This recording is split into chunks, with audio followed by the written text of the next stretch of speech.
Hello everyone, peace of Christ to all. Today we have a very important topic and I would like you guys to listen carefully. Uh, and this is my message to the Muslims who always get upset from me. And I understand, I'm not expecting you to be happy from what I'm doing. But this is my challenge to the Muslims, is to use their brain and not to judge before you listen carefully. And I do the same to the Christians. Don't judge Islam in a negative way until we prove that it is negative. And you better do that yourself, not based on what I am telling you, which means if anything I say is not based on Islam and it's not convincing, you better search yourself and find the answer. You know, Muhammad, he always faced a big failure in his mission. Many people, they would think that Muhammad was victorious. Muhammad was victorious only when he started using the sword as a gang to enforce his belief and his religion. However, he was really a big failure in his mission. Look what Muhammad he said as an example in this hadith. This is in Sahih al-Bukhari, and this is very authentic hadith.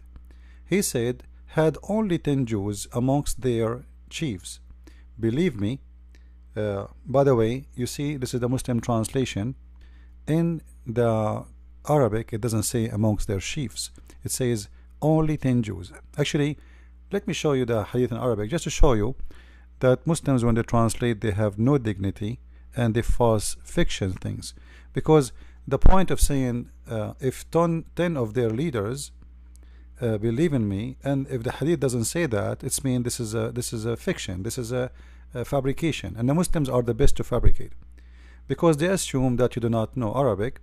Therefore, you know, we can lie to you and you have no idea how you will know.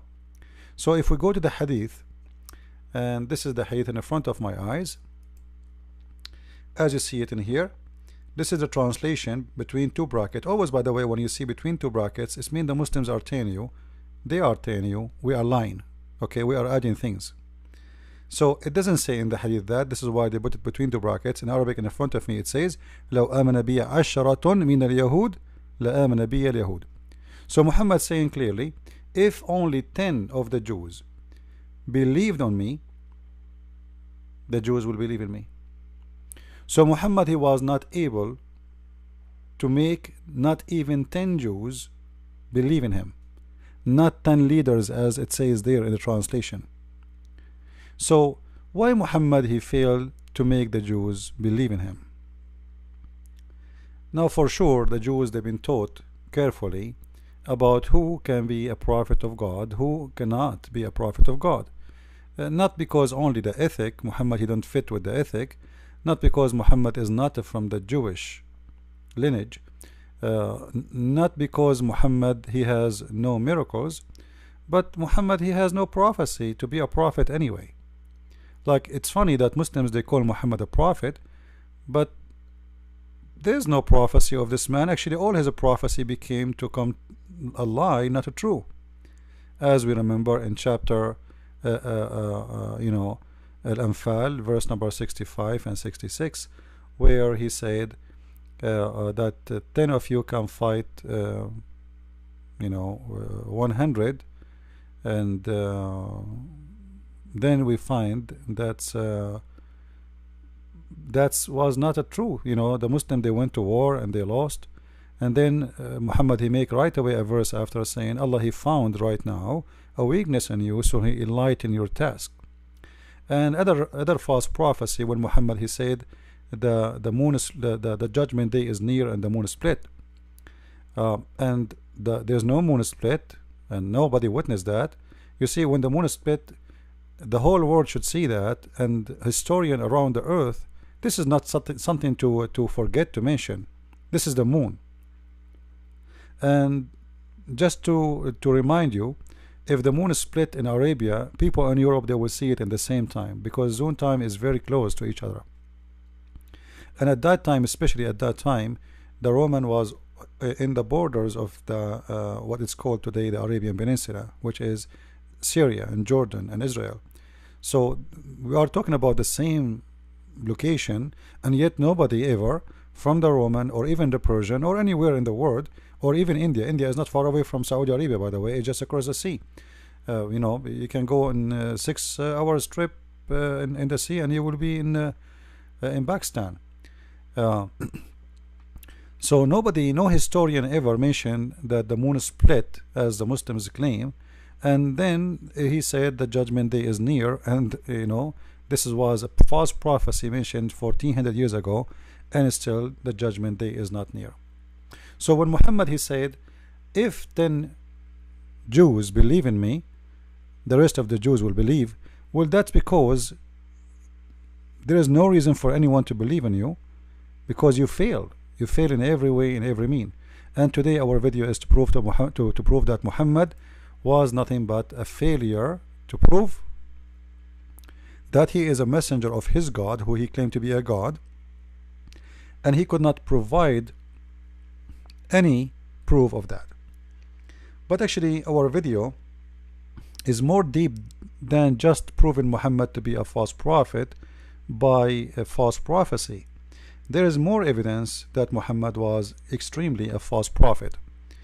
If we go to the Quran as an example, in chapter 64 verse number 11, you can read any translation you want, and as you know, I don't approve any Islamic translation. However, I use it just so Muslims don't say this is my translation. According to the Quran, as you see in front of me, nothing, no disaster, no bad things can happen to you unless by the leave of Allah. So I want you to keep that on mind. No bad thing ever can happen to you except by the leave of Allah. What does that mean? To make it simple, if a car accident happened to you, it is Allah who made it happen. If somebody kill you, it's Allah who made it happen. If you win the lotto, it's Allah who made it happen. And because this is a good thing, what it's meant here, by the way, it's about the bad and the good, not only the bad. So anything will happen to you, it's by the permission of Allah, which means nothing will happen to you unless by permission of Allah. Now some of you might say, well, I believe as a Christian that nothing can happen to me unless God approve it. This is not really true. You see, God, he created us in this earth, and he, you know, he gave us a free will to do things, and free will mean I can do things without his intervene. So if I want to kill somebody, it's not Allah who asking me to kill him. It's not Allah, or, you know, if I am a Muslim, I'm trying to speak to the Muslims. If I'm a Muslim, then in this case you are saying to me Allah is the one who made me kill him. But if I'm a Christian, my God, he will not intervene and make me kill the person. Otherwise, this is mean we Christians don't have a free will. However, Muslims do not believe in free will, and that's what is called destiny. So what we are showing you in front of us right now is something called destiny. It is your destiny. Now many people, they use the term destiny, and many people believe in it, even from those who they are not Muslims. But destiny is a false fiction, and it's not exist. For God, he gave you free will to believe or not to believe, to accept or not to accept. This is why Jesus, he said, not everyone say to me, Lord, Lord, will enter the kingdom of my Father, but the one who do his will. So he have a will and you have a will. If you decide to do your own will, which is opposing his will, then you will not enter the kingdom of the Father. So we don't believe in destiny. Now for sure God can intervene, let us say in a special mission, let us say in the life of a prophet, or in a life in a special person, or because you ask God with a prayer and he intervene in your life. But this is not destiny. All right? So Muslims believe in destiny, and nothing bad can happen unless by the permission of Allah. So based on this, Muhammad, he come with a story which is very, very dangerous. You see, if you remember, Muhammad, he mentioned before that he was suffering from the poison he ate in Khaybar. If you don't remember the story, Muhammad, he mentioned, or the Muslims, they mentioned to us that Muhammad, after he killed the people of Khaybar, a Jewish woman, she cooked for him a sheep, and then she put a poison in it, and when the Muhammad and his companions start eating, the one next to him, he died in the spot right away, immediately, which means he hit where the poison is so strong. Now Muhammad, he ate from the poison, but he did not infected the same as the one who was next to him, because he did not take that part which is full of poison. So he was infected, so he was dying slowly. Look what the Prophet here is saying. The Prophet, sorry, Aisha, she's saying, the Prophet in his element of death, which he died, used to say, which mean many time, which mean always when this man he suffer or he have a pain, he say always repeating the same. O Aisha, I still feel pain caused by the food I ate at Khaybar, and at this time I feel as my aorta is being cut off from the poison. So Muhammad here is confirming that he is dying because of the poison. If the Muslim want to say Muhammad is wrong, he's stupid, well, this is your business. Alright, now he is the one saying that. You go and ask him why you are saying that. We don't agree with you. And the funny, Muslims don't agree even with their prophet, when the story Muhammad he mentioned is going to expose him for being a false prophet. Now what this have to do with being false prophet? If we go to different hadith, we will find the following. This is the story where Muhammad he was poisoned by the women. Alright, this is Sahih Muslim, this is Sahih Hadith, so the Muslims cannot say to us it's weak. Alright, you see the numbers in the front of your eyes. And when the woman she gave Muhammad the poisoned sheep, Muhammad, after and a guy he died next to him, so he asked her, he called her, Muhammad, they arrested the women, and he asked her, why you did that? Why you did that? Actually, the story here is not accurate. I tried to find it in English, I could not.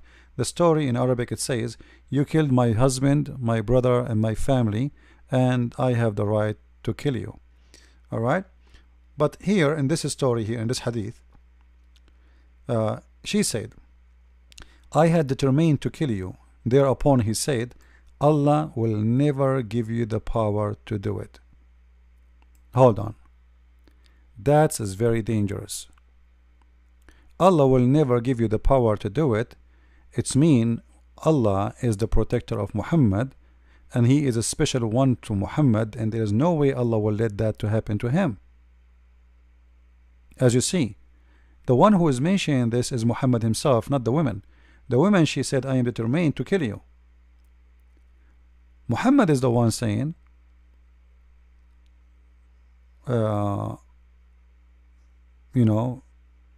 if I am, this will never happen to me, because simply I am a prophet of God. I am protected by God. Now the story here, they have many ending. Like here they say they did not kill her right away, and some story they say she became a Muslim. Some story they killed her. It says they killed her because she killed his companion immediately, based on that poison. So there is many stories about it. All right. Now here, look what it says here, that they are mentioned even in this hadith that Muhammad, he always speak about the poison is affecting his vulva sorry, in his artery, and always he is suffering from the pain of this poison. Now Muhammad, when he said Allah will never allow you or will never give you power to do it, and then we find this hadith where it says that the food I ate in Khaybar is killing me, the poison I ate in Khaybar is killing me. That's mean Muhammad is he made a false statement in that story there. Do you see what I'm saying? If he is saying Allah will never allow you to do that, but as we see, the result is the opposite. The result is it happened. Obviously Allah, He allowed it to happen if Allah is exist. Then Muhammad and the Muslims need to explain to us how Muhammad, he claimed that he is a prophet of God, and he don't say anything unless it's coming from God, and then he say two things contradicting each other.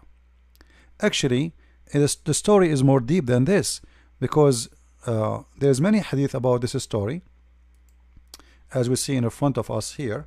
I will try to make the text bigger in this page. All right, you will see the woman when she killed Muhammad. This is one of the hadith. You see, there's many hadith here in front of us. He asked her, why I wanted to kill you. He said, Allah would not let you do that. They said, shall we kill her? He said no. Now in different hadith right away it says that they killed her because they have a disagreement about if they killed her or not. Then as you see here, the report differ as to whether or not she was killed. It seemed that the Prophet, etc., did not kill her at the first, but then he killed her later. Alright, so in the beginning he did not kill her right away, but then he executed her, alright, for a punishment. Now the question here, the you know, in the story, when Muhammad, he asked her, what made you do that? Look what she said. Read with me please. We wanted to know if you are a liar, in which case we would have got rid of you, and if you are a prophet, then the poison would not harm you. That's extremely dangerous. Let me be sure it is more clear for you guys in the screen. Let us do it this way. I'm making the text bigger so you guys can see it better. All right, I hope it's clear. So she is trying to determine if he is a prophet or not, and what she will do is going to confirm that if he is a prophet, God will save him. If he is not, we will get rid of this gang, this criminal who killed my family, who killed my husband, who killed my brother, who killed my kids, who killed hundreds of my tribes.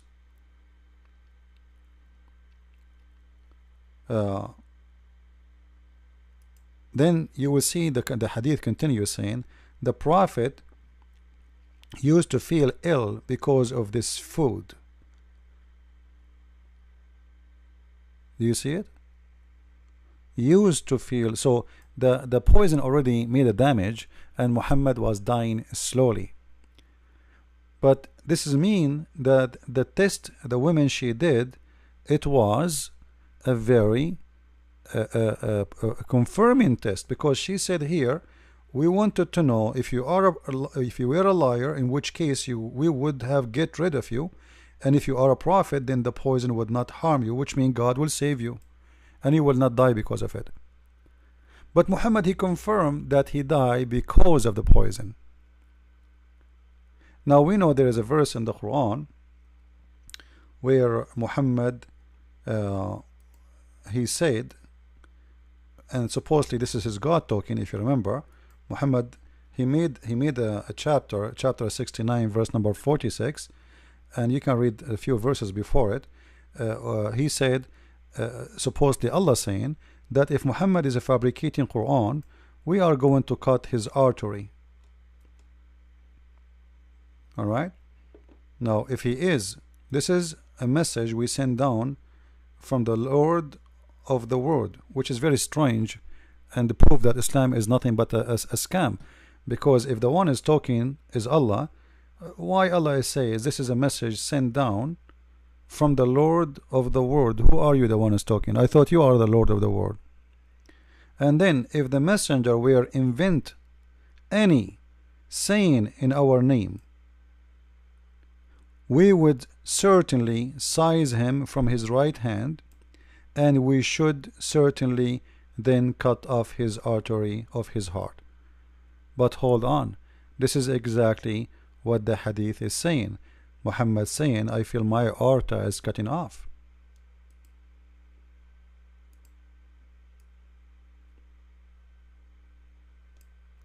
So Muhammad proving to us in every way, in every mean, that he is a false prophet. Even the action proving it, even the promise he make proving it. Because when you say to the women, Allah will never allow that to happen to me, Allah will not let that to happen to me, Allah will never give you power to do it. Why Muhammad is saying that? Because he is a prophet. And this is exactly what the woman she said to him too. We wanted to know if you were a liar, in which case we would have get rid of you, and if you were a prophet, then the poison would not harm you. And you see the hadith reported. This is a very strong hadith in many locations, in many books. The same story. All right. She said, I wanted to see if you were a prophet, then Allah would tell you about it. And if you were not a prophet, Allah would be rid of you. That's mean Muhammad, he fell into the test. And the funny Muhammad, he says, if you eat 7 ajwa a day, which means 7 palm tree fruits a day, no poison can affect you and no black magic can affect you. And later we find that he died in poison, and he is eating 7 ajwa a day, which is additional proof that he is making up lies about eating 7 ajwa, and you will be saved, nothing will affect you. Now as long we prove in the Quran that every bad thing happened to you by the will of Allah, and everything happened to you by the will of Allah. And even Muhammad, he made a hadith about it, as you see in the front of you. You can see the reference. This is Sahih al-Bukhari, hadith number 6594, as you see here. All right. Here Muhammad is speaking about that any, a human being is based in his destiny. So a human being of you will be doing the will, like his own work, his own deed, until there is a cubit between him and heaven, and then he will go to hell, because Allah, he will change his course, and what is written for him in his destiny will take over. So the one who will go to fire, he will go to hell, to heaven, and the one who will go to heaven, he will go to fire, because at the end of the day, it is not your deeds, it's not your work, it's what Allah wrote for you. But this is mean that what happened to Muhammad, as we showed you even in the Quran, that's no bad thing, no harm can happen to you unless it is the permission of Allah. That's mean the death of Muhammad was happened by the order of Allah. Anything happened to Muhammad, it was by Allah. You can read any translation you want, but it's very clear. All right, any translation you want. This is mean that Muhammad, he was killed. If Allah exists for real, and if this verse is true, that mean Muhammad was killed by Allah, not by this woman. Because remember, it is not the women who decide that according to the Quran, according to the Hadith. It is Allah. Allah is using the women to kill Muhammad. Allah is using the women to kill Muhammad, which means the one who really killed Muhammad is Allah, not the women. As you see in that hadith here, hold on, it says here, then the soul breathed into him, etc., by Allah permission, etc., and then or a man may do the deeds of people of fire, of the fire, till there is only one cubit of or an arm beneath, or a distance between him and the fire. And then but then that written which Allah he ordered, which means before you created you, proceed, and he does the deeds of people of paradise, and he enter paradise. So you do the bad deed by your will,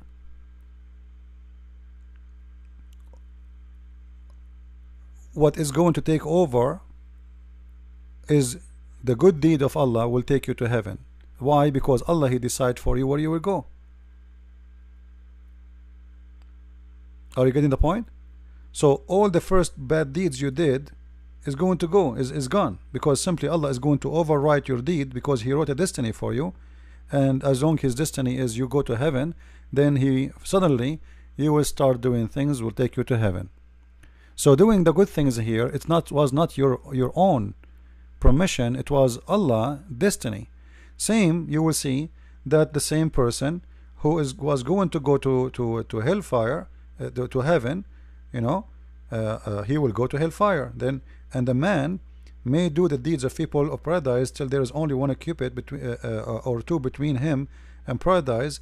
Then that is written, proceed, he does the deeds of the people of fire and enter it. So the question here, as long it is the destiny of this woman to kill, as long there is no bad things can happen to any Muslim unless it is the permission of Allah, as we see here.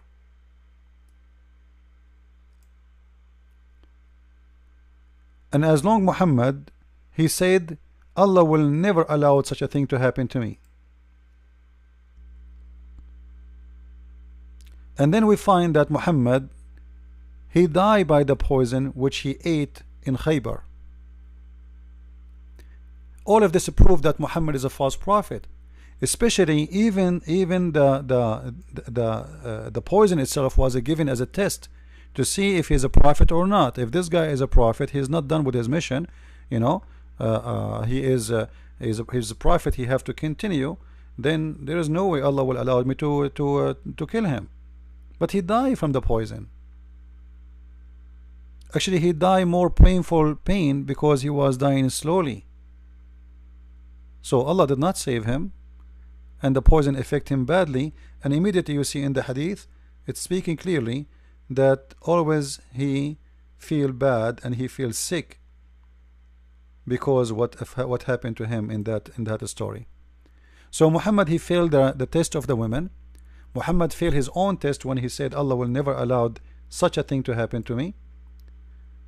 He will never give you power over that, and obviously she got the power to do that, which means Allah protection is false protection, and him promising that Allah will protect him is a false promise, and that make him a false person who make false claim, and he is a liar. So all of this will lead us to very simple question. Who is the one he killed Muhammad? Based on the reference we showed you, it was Allah, if Allah is a true God. Based on my understanding, Allah is not exist, and the one who killed Muhammad was a woman, and Muhammad, by saying all those statements about himself from his own mouth, Allah will never give you power, Allah will never allow such a thing to happen to me, and you know, I'm protected, and there's no bad thing in this earth can happen without permission from Allah, and etc. And then we find that he died by the poison of this woman, and this woman, even she said clearly that this was a test to see if you are a prophet or not. If you are not a prophet, you will die from the poison, and if you are, your God will protect you. And all of those things gave Muhammad failure in every way, in every mean. So I wanted to share this video with you, and at the end of this video I would like to remind people who ask me how we can help in donation. Simply, the donation is very simple, guys. We have this address. You can go here where you can share your donation. You can start with $1 a month, which means $12 a year. Consider yourself inviting me for a cup of coffee to help us in our mission. However, if you are willing to do more, it's up to you, but this is how it starts, and you can cancel it anytime you want. Now the website is very easy to work with. You can cancel anytime your donation, and you can edit it, which means you can increase, you can decrease. Let us say you said this month I want to give $1, next month you said I want to make it $2.